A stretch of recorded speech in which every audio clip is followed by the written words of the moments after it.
Pada tahun 1970, karena gerah dengan praktek penegakan hukum di Indonesia, Adnan Buyung menggagas pendirian Lembaga Bantuan Hukum atau LBH Jakarta dan membuka kantor pengacara. Gagasan Buyung untuk mendirikan LBH ini muncul dari refleksi dan pengamatannya pada praktek persidangan saat itu, di mana pada banyak persidangan, Buyung kerap menyaksikan para terdakwa selalu pasrah menerima dakwaan. Melihat hal ini, Buyung beranggapan bahwa para terdakwa butuh pembela. Pembahasan mengenai pentingnya LBH didirikan itu sudah mulai sejak tahun 69. Nah, ketika rapat Pradin Persatuan Advokat Indonesia dilakukan, ya, waktu itu belum ada IKADIN, ya, belum ada yang lain-lain. Nah, Buyung sudah mengatakan bahwa organisasi profesi harus punya tanggung jawab hukum, tanggung jawab sosial untuk membantu masyarakat miskin yang tidak punya, ya, yang papa. Nah, usulan itu diterima, tapi baru bisa diwujudkan pada tahun 1971. Karena mewujudkan sebuah lembaga bantuan hukum, ya, cuma-cuma itu membutuhkan banyak sekali modal, banyak sekali kesiapan, baik dari segi legal, maupun dari segi sumber daya manusia, maupun dari segi finansial. Demi memuluskan rencananya mendirikan LBH, Buyung melakukan pendekatan dengan banyak petinggi hukum seperti Yap Thiam Hien, Lukman Wiryadinata, dan Ali Murtopo. Melalui Ali Murtopo, ide ini sampai ke telinga Presiden Soeharto. Meski kerap melakukan kritik terhadap Orde Baru, namun pemerintah tetap menyetujui dan mendukung langkah Buyung ini. Dukungan atas pendirian LB Jakarta juga datang dari Gubernur DKI Jakarta saat itu, Ali Sadikin. Meski proses pendiriannya didukung pemerintah Orde Baru, namun di kemudian hari LBH justru kerap bersikap kritis terhadap berbagai praktek penyelewengan kekuasaan yang dilakukan rezim Orde Baru. Ya, dia bersama Todung Mulya Lubis mengembangkan perspektif baru tentang gerakan bantuan hukum, bukan hanya lawyering, membantu orang supaya menang kalah di pengadilan, tapi juga bagaimana menggerakkan kesadaran keadilan itu sebagai gerakan sosial, struktural sifatnya, memperdekat orang miskin kepada orang kaya, orang tidak berkuasa kepada orang itu pendekatannya struktural. Nah, itu yang dipromosikan oleh Bang Buyung dan juga Todung Mulya Lubis. Dia menjadi gerakan sosial yang masif, sehingga sesudah dia meninggal gerakannya itu nggak hilang terus seluruh Indonesia. Itu jasa beliau. Saat itu saya kira Bang Buyung kemudian dengan saudara Mulya Lubis, ya, Todung Mulya Lubis, mengembangkan konsep bantuan hukum struktural. Ya, jadi karena problem hukum itu adalah problem struktural di Indonesia itu, ya, karena bagian dari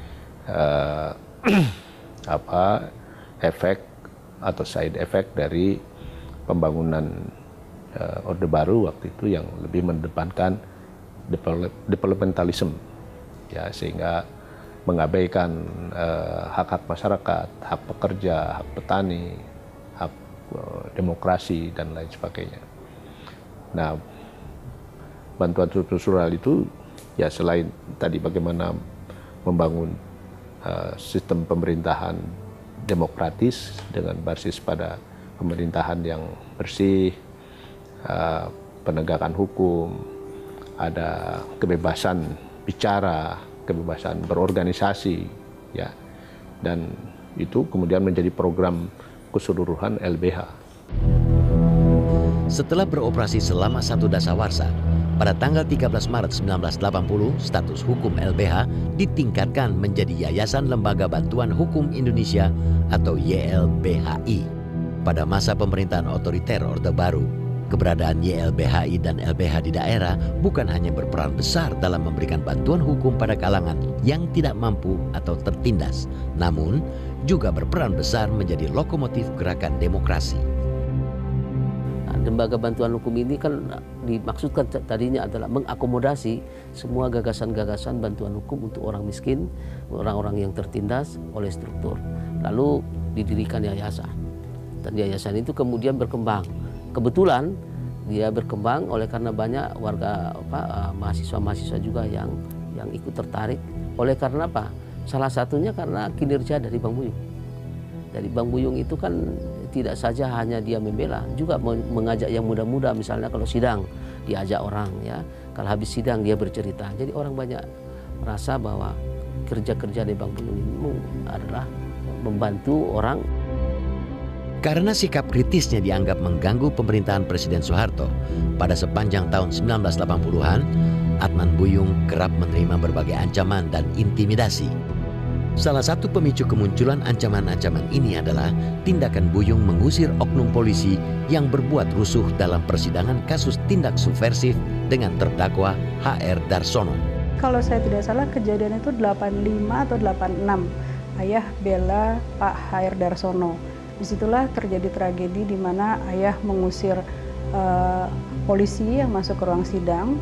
Padahal sebenarnya ayah lakukan itu untuk menyelamatkan martabat majelis hakim yang ada di situ, karena menurut ayah itu kan itu area sidang yang harusnya majelis hakim yang punya peranan di situ, yang punya kewenangan, kekuasaan di situ. Nggak boleh polisi masuk terus nunjuk-nunjuk hadirin untuk supaya diem gitu loh. Itu harusnya majelis hakim yang ngomong. Tapi karena sikap ayah itu, ayah kena contempt of court sehingga lisensinya dicabut. Nah itulah yang kemudian bergulir sehingga akhirnya menjadi juga sikap keras ayah makin keras terhadap Orde Baru itu. Untuk menghindari ancaman yang lebih besar pada tahun 1987, Buyung terpaksa hijrah sementara ke negeri Belanda.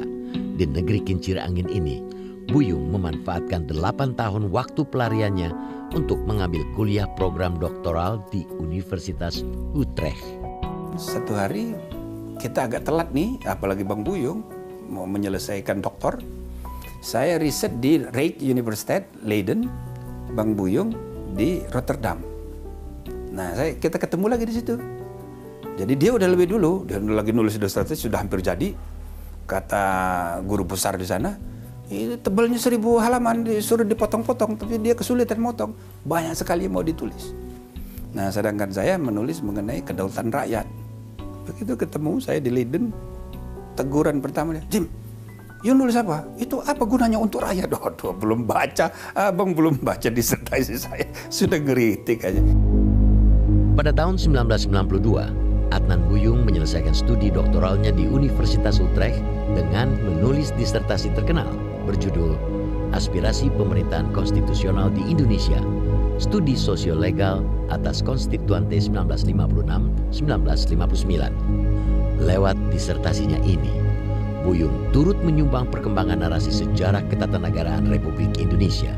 Dalam dunia akademis, Buyung menjadi orang pertama yang meluruskan cara pandang banyak pihak terhadap konstitusi Republik Indonesia, terutama cara pandang terhadap sejarah terkait konstituante yang banyak disalahpahami. Setelah kembali ke tanah air lewat berbagai forum diskusi, Adnan Buyung dikenal luas sebagai intelektual publik yang kerap melontarkan pandangan-pandangan kritis terhadap pemerintah Orde Baru. Pada dasarnya dia tidak menghendaki kembali, apalagi pada saat itu konteksnya kan konteks otoritarianisme, ya, konteks totalitarisme, ya. Jadi itu yang dilawan pada dasarnya, bahwa dia ingin hukum menjadi semacam panglima, ya, bagi negara yang demokratis. Dan sebagian tentu dari kita nggak bisa bilang itu tidak tercapai. Sebagian dari cita-citanya itu memang bisa dihasilkan. Buyung punya wibawa, punya karisma, ya, yang bisa menyampaikan ide-ide dan gagasan demokratis kepada publik, ya. Dan media suka dengan Buyung Nasution. Media mencintai Buyung Nasution. Karena itu apapun yang dilakukan dan diucapkan, ya, diinisiatifkan oleh Buyung, ya, itu mendapat pemberitaan yang luas. Jadi dia jadi semacam spokesperson gitu, menjadi juru bicara dari demokrasi. Buyung juga berada di garda depan dalam gerakan pro-demokrasi yang pada tahun 1998 berhasil menumbangkan kekuasaan rezim Soeharto.